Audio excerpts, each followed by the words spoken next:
Hello, brothers and sisters of Christ. Hope you're having a lovely day. Hope everything's going your way, whatever way that be going. Oh boy, there it goes. I grew up in a Christian home, but I never really thought that everything had a meaning. I didn't think everything happened for a reason. In fact, I didn't think that until recently. And when I say recently, I'd say in the last 12 months, maybe a little bit more. I'm not entirely sure. And when I changed my mind on all that, but I think that, I think that everything truly happens for a greater reason. Um, you know, Atheists or people who don't believe in God, or you want to call it scientists, the question, and even believers, the question that they seem to always ask, if God is so loving and caring, why do babies die of cancer? And this gets brought up a lot. Why do bad things happen to good people and good things happen to good people? Well, that's because of free will. It's just hard. It's a hard pill to swallow, I suppose. But that being said, God still has a plan for everyone.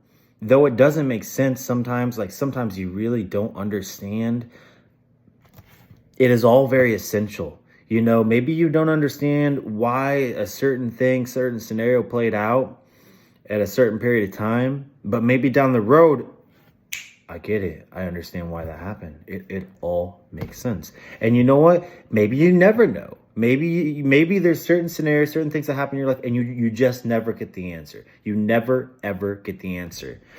But I believe that individuals that come into your life, I believe strongly 100% everything on this physical earth happens for a reason. Everything. Every single scenario, every fight, every encounter, it all plays a bigger role. And sometimes, like I said, we may never understand that, but I strongly believe that even if someone's in our life for a minimal amount of time, there's a reason. Even if it's minutes, maybe it's days, maybe it's hours, maybe it's weeks, months, years, maybe it's the rest of your life. But it all happens for a reason. And I think something that we really need to, I think as followers of Christ in general, what we really should embrace is that fact that it all happens for a reason. It's it's a puzzle piece that sometimes it's nicked and it doesn't seem like it's quite fitting, but it all will eventually fit into place. And like I said, we may never understand why certain things happen, such as, a newborn dying before it can even get its first breath. You think to yourself, why?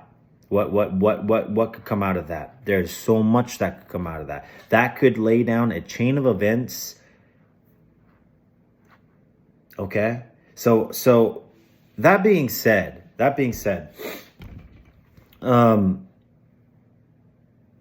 even if someone's in your life for a minimal amount of time, whether it's negative, whether it's bad, whether it's all the above,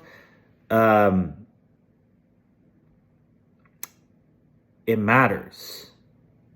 So your actions and the things you say to individuals throughout your day, whether it be online or at work or anywhere in person, it matters. You may think it doesn't, but it does. Whatever it is, it's God's plan. We may never know. We may know down the road. It may all make sense, but that probably won't always be the case. So that being said, it is in our best interest to spread positivity and love 24/7. And I know that's easier said than done. Most definitely easier said than done. We're prideful creatures. We're prideful. We're arrogant. We're lustful. We have desires. We're always living for the flesh. Followers of Christ, not followers of Christ, doesn't matter.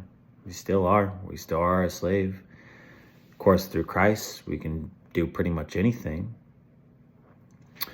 But that being said, spreading love and positivity in every single scenario of your life, as much as you possibly can. Obviously, It takes a real kind soul with a pure heart to just spread love 24/7 in every scenario of every day with every interaction.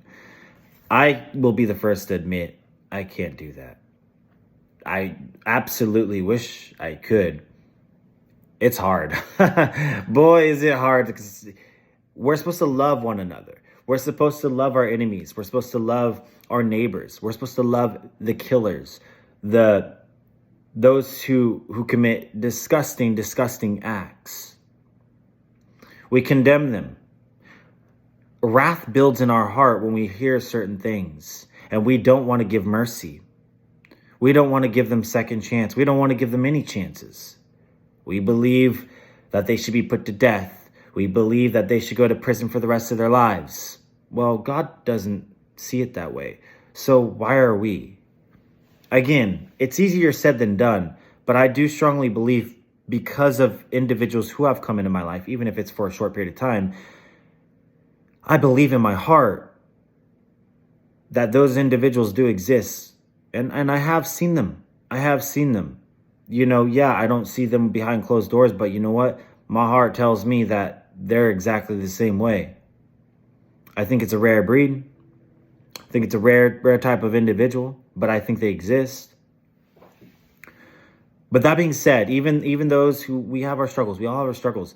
And a very good thing to always think is, when someone cuts you off, or someone gives you the finger, or someone screams at you, or someone condemns you, whatever it may be, maybe they're not having a great day. Maybe they just found out some bad news. And again, easier said than done, but I think it's something that we should work on. And with Christ in us, hey, anything's possible, baby, okay? It's hard.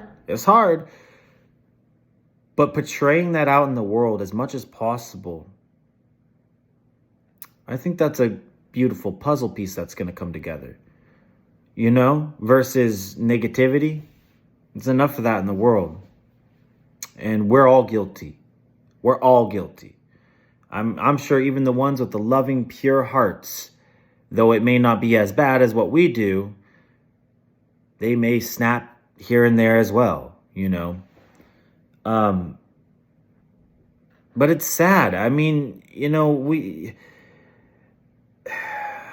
not just Christians, but humans in general, how we treat one another, it's bad. It's real bad. And it stems from pride, most definitely. It's almost always pride. And then from pride comes wrath and everything else, and envy and more wrath, more pride. And it's just a battle. It's just a giant battle.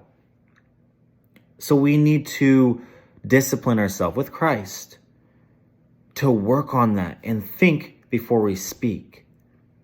We're going to slip, of course, some more than others. But as long as we're working on it, man, oh man, we could probably make one beautiful puzzle. You know what I mean? And change lives without even knowing it. Literally changing lives that we don't even interact with, because it's a chain of events. You know what I mean? Like this video, for instance, I don't think anyone's going to see it because I believe I'm shadow banned. But this video, for instance, just like whoever hears this, they listen to the entire thing and they actually take this to heart. And now it's just a chain of events. Like that individual goes out and maybe they would have, someone cuts in front of them, whatever. I'm bringing up a scenario. Someone cuts in front of them and, they would have like gave them the finger and cursed at them, but instead they don't. And they give them a peace sign, and that individual who cut them off sees it and feels bad, or a chain of events. You see what I'm saying? Like, it's amazing. If you really do think about it, God has a plan. You always hear people saying that. Followers, you always hear them say God has a plan for everyone. And I believe that fully, 100%. It all happens for a reason. The good, the bad, the ugly. So why not let's contribute to that better, so we can paint a better puzzle piece, and maybe those negative things that happen for the reasons they happen don't necessarily happen. They could be, an equivalent exchange with a nice thing that has a chain of events. You see what I'm saying? Does that all make sense? Like, I only got like 20 seconds left, but God bless you. Okay. God bless you all. Think about it. Jesus loves you.